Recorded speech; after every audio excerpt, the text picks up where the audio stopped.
Hello, it's 1874. It's preview time as Villa take on Burnley at Villa Park on Sunday, 2 o'clock kickoff. I'm your host, Dan Bardell, joined by Sky Sports News' David Reed, one of the best in the business, one of the best that's ever been up at the big screen at Sky. And as I said, we're here to preview Aston Villa against Burnley. This show is sponsored by Match Bingo. Head to 1874.io/Match Bingo. If you sign up and use the code 1874 when you deposit some money, you will get a 200% deposit bonus, which basically means you'll get double your deposit, I've found out. So that's really, really good. You can buy bingo cards around all the football that's on at the moment, all the sport that's on at the moment as well. You buy for 4, you get one free. I nearly said that wrong. You buy 4, you get one free. They're £2 each, and you can do as many or as little as you want. But even just signing up helps us as a channel. So if you could do that for us, that would be really, really appreciated. My audio feels a bit funny. I think I don't like how I sound in my own ears, Dave, which may be an insight into how the audience feel when I speak. I think you sound outstanding, Dan. Okay. No issues for me. It's my voice. It's grating on me a little bit the way it's coming through my ears, which isn't great for a podcast. But as I say, this may be how the audience has felt for a long, long time. How are you, Dave? You have a different hairstyle every week, don't you? Well, I've had a haircut now, you see, Ooh. so got that done last week after the barrage that you gave me last week for that. I don't think it was a barrage. No, it wasn't. Yeah, so this is kind of how it looks today. Okay, very good.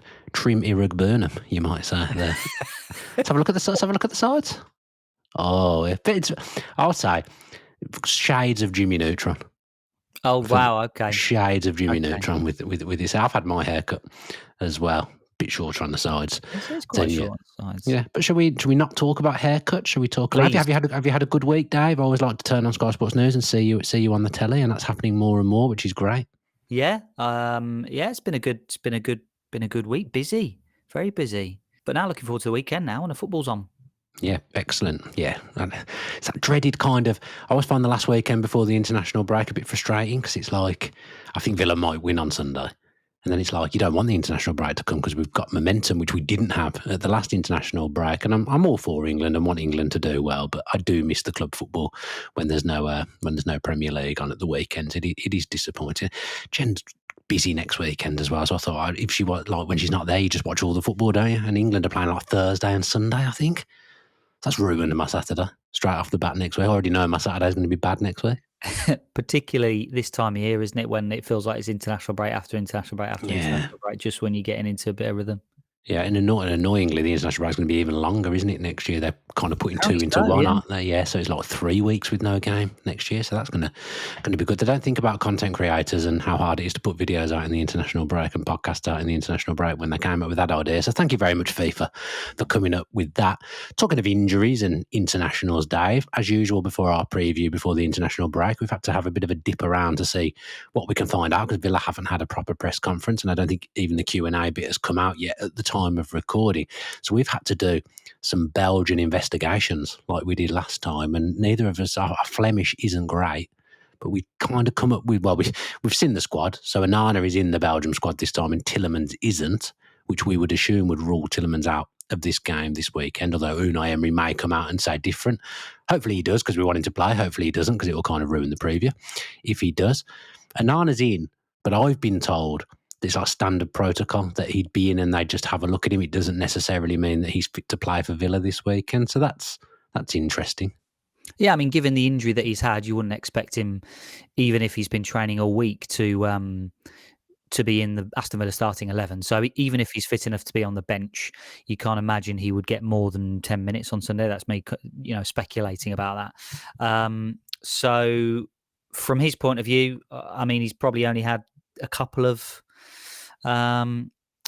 training sessions. So, I mean, Belgium, if they think he's fit enough to join up, they'll have a look at him and then decide whether he's fit enough to play a part for them. Yeah, I'm assuming we're not going to see either of them on Sunday. And, whereas previously, we've been scratching around for points and goals and I've been really, really worried when people aren't playing. It does feel now, Dave, especially after Thursday night in the Europa League, that the tide is starting to turn. We are starting to play better. I thought that was our best performance of the season on Thursday, and that things are, although I don't think they fully clicked, they may be about to click. I got that feeling. Yeah, I got that feeling. I think as I kind of put on social media on Thursday night after the game. I missed this tweet. I No, missed no, this. it was the most I'd enjoyed watching Oh, Villa no, I this did see season. that. Yeah, it was and I think for a couple of reasons. First of all, there were, it wasn't a full 90-minute performance. I'm not going to go that far, but there were patches of the game where Villa looked like the side that we'd seen previously over the last couple of years. I thought there was a lot more purpose to the passing, a lot sharper into the tackle, a lot sharper on the ball. Decision making seemed to be there at the right time for parts of the game. And as always, as I put online as well, over the last couple of years, there has been a little bit of jeopardy in Villa's performances sometimes. Sometimes, they're not successful with build up as they weren't on a couple of occasions against Feyenoord, but they kept going. And I think by the end of the game, I walked away from it thinking, that there were large parts of that where there were really, really positive signs, and a lot of the players looked like they were right at it and sharp. Yeah, I thought so as well. There's some nice passages of play at times, some one-touch passing, a bit of transition, counter-attack work. I thought Pau Torres was really good at the back, really helped Villa with their build-up. I thought Maatsen was good at left-back as well, getting forward with a bit of pace and purpose. I thought that aided us when we were in transition as well. I thought he was reasonably solid defensively as well. Obviously, the goalkeeper was great. Maybe on a different day we do concede and it's a different game, but in the big moments he was there and almost kind of the defence gave us the platform, I would say, because there were some good blocks in there throughout the game as well. Konsa, in particular, made a couple of telling blocks. And Rodgers isn't quite there yet, but I think, he's getting somewhere near to clicking, a bit like the team. I think Rodgers is almost like a metaphor for the team. Like you're watching Rodgers and it's almost, I think when he fully clicks, that'll be when the team's fully clicked. A couple of contentious decisions from the referee, probably one each, I would say, in the first half last night. But overall, I enjoyed the game and thought, right, this is the Villa I remember. Like we've been generally very good in the last 3 seasons in Europe, haven't we? And you can see Emery really, really enjoyed it. 2-0 away from home anywhere is a good result in Europe. So that should give the lads some confidence for Sunday, especially off the back of 2 wins before that as well. Great result, absolutely. Away from home in Europe, and I was really pleased when the game started because I wasn't entirely sure what the game plan would be. But and to be fair, history tells us that Unai Emery wants to go out and win the game. And I think Villa, Villa went out from the start and wanted to win the game. It wasn't like it wasn't a conservative game plan given the way that Villa have started the season. Villa went out there and played and wanted to win the game. So I thought that was, that was really positive from the start of the game, really. And from then on, I think Villa grew into the game and got better as it went on. And I think it should absolutely give them really big confidence for the games and the weeks ahead, because I think going to that kind of atmosphere is not easy. We've seen other teams fail in difficult atmospheres this week in Europe, other British teams, and Villa have done it themselves in the last couple of years away from home as well. And I think it should give them really big confidence that they've overcome that hurdle. And what, as they were saying post-match, on paper is Villa's most difficult away game to come away with that victory. Absolutely fantastic. Yeah, a bit of momentum now. 3 wins in a row. McGinn, 3-3 as well. That goal scorer that he's become very good in Europe. John McGinn scores a lot of goals in Europe. I think he's got to score one more to become Villa's equal top ever scorer in Europe. I saw earlier, which is crazy. That just shows how good he's been in the Conference League and the Champions League in terms of goals before last night's goal and the week before's goal as well. I think a few weeks ago, I'd be looking at this game against Burnley and probably like thinking, well, look, we need to win and we should win because with all due respect to Burnley, Villa at home should be beating Burnley. But I would have looked at it as being a bit of an awkward tie. Perhaps Burnley have shown in certain games this season that they're capable of sitting in a low block and defending and posing a threat in transition. For those that watch the stat pack, they've got Jadon Anthony in their team who's got 5 goal involvements in 6 games. So he's been good. And I've watched a couple of Burnley's games and actually they've surprised me. I thought they were pretty good actually with their game plans and a little bit unlucky. Even last week against Man City, it's 1-1 for a fair amount of time in that game. They go 3-1 down and then kind of capitulate in stoppage time. Haaland scores 2, which can happen, and it maybe makes it look worse than it was for them. Maybe a good thing for Villa that they're coming off the back of a heavy defeat. But overall, if you don't know how much of them you've seen, Dave, I think they've been pretty competitive, and the newly promoted teams have all been a credit to themselves so far in the Premier League. Yeah, and the thing that really stands out from Burnley's start to the season that they've played some tough fixtures. When you think about Liverpool, Manchester City, Spurs, Manchester United, all in their first few games back in the Premier League. So they would have looked at those games at the start of the season and not been particularly hopeful that they were going to come out of those games with a load of points. So I think from their point of view, I think it depends how they see this game. I think maybe at the start of the season, before a ball was kicked, they would have looked at Aston Villa game and thought, well, that could be another difficult one. But I wonder, given Villa's start to the season, whether Burnley might be a little bit more ambitious in the way they set up, rather than kind of sitting low as they have done against some of the other so-called bigger sides. I wonder whether they might decide to be a bit more punchy on Sunday. Yeah, I agree with you, actually. I think, although I'm saying we're close to clicking, and obviously we've won 3 games in a row, only one of those games is in the Premier League. So I don't think Burnley will look at us with like massive trepidation as if it's been the Villa of the last few years. I'm not trying to disrespect my own team, but we aren't that outfit yet. I think Burnley will look at Villa and think, there's ways we can actually hurt them, and I'm sure Scott Parker's got a game plan. I'm sure it will involve sitting in a low block. If I was them, I'd probably think, they played through. Burnley have played through it at the back a few times this season. Maybe have a look at playing it there. Maybe that's something that Villa might struggle against in attack, because, as I say, it hasn't fully clicked yet. And then in transition, they have got players that can catch Villa, and we've seen in previous games, Villa can get caught in the break, although I do think defence hasn't really been a problem so far this season. It has been more in attack. Let's look then at the tactics board, Dave, the famous 1874 tactics board. Let's look at how we think Villa might line up. And I have got 9 certain starters at the moment. I've got Martinez in goal if fit, Cash, Konsa, Pau, and I actually think Maatsen will start this one after playing midweek. I think he took him off at the end to preserve him a little bit, and I think, if Maatsen's not playing against Burnley at home, I mean, when's he ever going to play in the Premier League? I still think it's going to... I wouldn't be that sure. I wouldn't be that sure. No, well, we always disagree anyway, and we're probably always both wrong most of the time. Yeah. Got McGinn and Kamara in central midfield. I still think Buendia is going to start. Obviously, he deserves to start. He should start. Scored again in midweek. Rodgers and Watkins always start, so they're in. So the gaps I've got in this team, in fact, if I picked 10, I've just said 9. I've picked 10 there, haven't I? You're missing 10. So I think Marlon might play. He did well when he came on. I think there needs to be an element of rotation. I don't think he'll put Elliott or Sancho on the right-hand side. I think Marlon might play this one. Do you agree? No. Okay, great. Okay. I think Gasson. I think that Gasson will play. I think he's one that's benefiting from a run of games. I would say every time I see him, I'm seeing different things that I like in Gasson's game. Whether it's physicality one week, whether it's kind of running in behind the next, whether it's competing for balls in the air. Then the next game, I'm seeing different things, and I'm seeing him carry the ball and take players on at other times. And I'm thinking if he can, he's just waiting for that moment. I think he hit the post, didn't he, against Feyenoord, and that was unlucky. I feel like he's just waiting for that moment for things to click for him. So I wonder whether he's benefiting from this run of games. So, I mean, if you're thinking what I would do, I will put Gasson in, but I'm not sure what Unai Emery will think. I think that the situation with Martinez is an interesting one, because I think he's having a scan at the time of recording, and then they will make a final decision on Emi Martinez Saturday ahead of the game. So I think from what we've seen over the last 24 to 48 hours, Marco Bizot is very,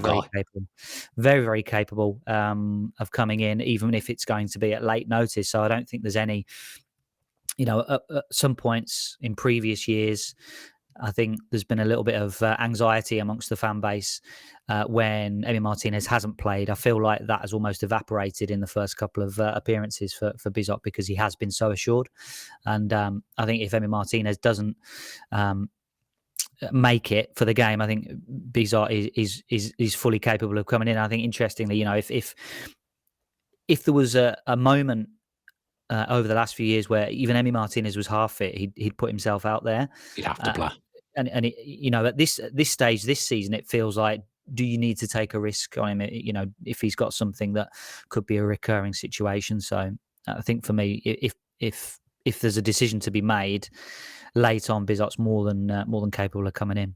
I mean, he's got cult hero written all over him. Already, I Marco feel Bizot, like it's hasn't he? there. Yeah, I think he's probably already there, actually. Interestingly, with Martinez, obviously it's international break. Would he want to risk, I don't play for Villa and then I play for Argentina? Like at the moment, with him not having as much credit in the bank as previously, would he want to take that chance? I don't know. Just back to what you were saying about Gesson, and what I'm about to say is absolutely fine because it's very early days. I've got to say I've seen very little. I don't think. Really? I'm not seeing it at the moment. I like what I saw from him in France, and but when we signed him, I went and watched a lot of footage from him in France, and he was really, really good. Looks exactly our type of player that we need. I think he's just not got up to speed yet, so this is absolutely fine.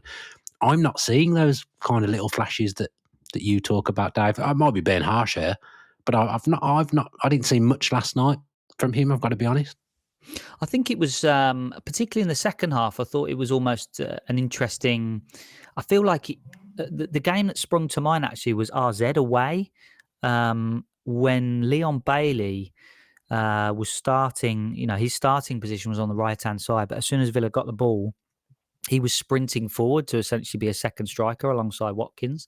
And in the second half last night, I was seeing that sort of setup again, where out of possession, obviously, he would be on the right-hand side in the 4-4-2 block that Villa do 99% of the time. And then when Villa got the ball, he was kind of manoeuvring his way forward alongside the striker. And I thought that Yeah. was an interesting move and something slightly different. And I think from him, he's probably being asked to do different things in different games. But yeah, I mean, that's totally fair. If you're not seeing, I'm not criticising him, by the way. no, no, not. I've just not. I think it's very early days, and it's very difficult to come from League One to play for Villa in the Premier League, especially when Villa haven't started great as well. I think it's a difficult task. That was the point I was going to make. That it's not been a particularly well functioning Villa side that he's starting in. So I think that it'll take. For me, it feels like he was just waiting. He's just waiting for that moment for things to click for him. Yeah, and I'm sure they will, and I'm sure he'll be a good player for us. I mean, he needs to be a good player for us when we haven't had much money to spend, and we spend £35 million ish on someone, and we need them to be good. We can't afford for £35 million players not to be good. I suppose we should talk about Emi Buendia again. I said yesterday, happy to be wrong. I said I couldn't get away from the fact that it felt like a backward step for me, him being back in the team, and that wasn't a dig at him, but it was just the circumstances Villa are in. It felt very much a backward step. But he is a renaissance man at the moment, Dave, and very much seems to be this year's Luca Dean from previous seasons, where you're out. You can probably be sold. You can go. And then he's like, actually, I want to stay. His attitude's spot on. Emery's seen something that he likes. He's giving him a chance, and he's taken that chance with both hands, which is absolutely excellent. Yeah, I mean, you can't fault his personality. You can't fault his attitude. And I think, he'll be hoping for a little bit of a consistent run in the team. Obviously, he was excellent coming off the bench against Fulham, and then followed that up in midweek. So, look, I think for him, first of all, it's all about staying healthy. He needs to be fit and match fit for a consistent period of time, and then it's about getting those minutes in. And I think I wonder how his minutes will be affected if and when Unai Emery feels that Harvey Elliott is up to speed and Jadon Sancho is up to speed, because I think there's an issue around physicality with those three players, particularly in the Premier League and how fast the Premier League is.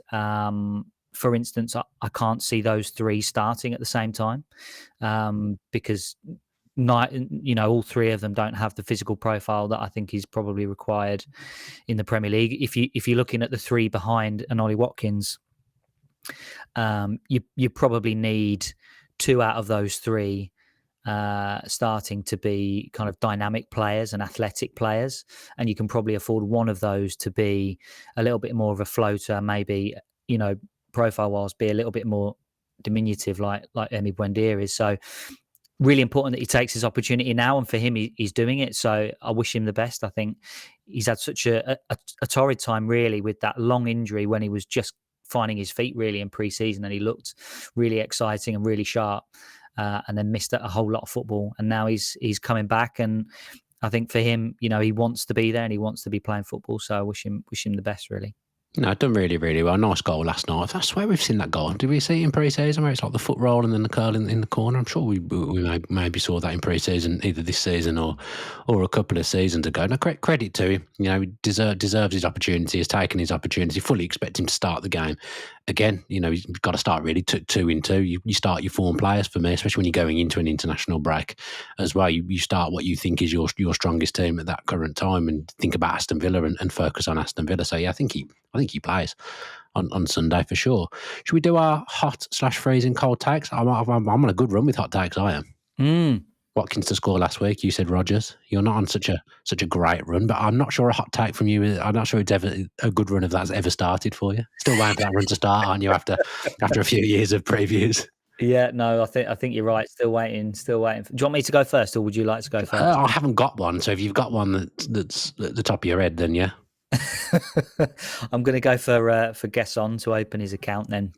You know, welcome to the bench, Gesson. Then Gesson to start on the bench and come on with 10 minutes to go. What am I going to go with? John McGinn to just keep up his goal scoring. And why not? 4 in 4 for John McGinn. Get him in your fantasy teams. Get him on your betting slip. Get him on your match bingo card, even though that's not something you can do, but hope to see him on your match bingo card. Yeah, John McGinn to score again for me, Dave. Well, I think it's vital that Villa end this period with another 3 points. I think if we do, that's great. It's a bit of a recovery, isn't it? That'd be nice to see. We'd be feeling a lot better going into this international break than we did on the last one. Absolutely. You don't want the momentum that's built up over the last couple of weeks to just be tempered slightly. So you really want to take 3 points. No, I'm sure we will. I'm confident. I was confident last weekend that we'd beat Fulham, and I'm confident this weekend that we. In fact, the last 3 games, I have been confident that we'd win those games, and we have. Whereas before that, I was not confident that we'd win any of those games. I had a weird feeling against Fulham that you sometimes get as a football fan or as a Villa fan, that even though things haven't been going great, that we would beat them. I've got that feeling again on Sunday. I think we'll do it. So, Dave, thank you very much for joining me. Absolute pleasure. You're welcome. So that's that then for this week's match preview, of course. Aston Villa taking on Burnley on Sunday.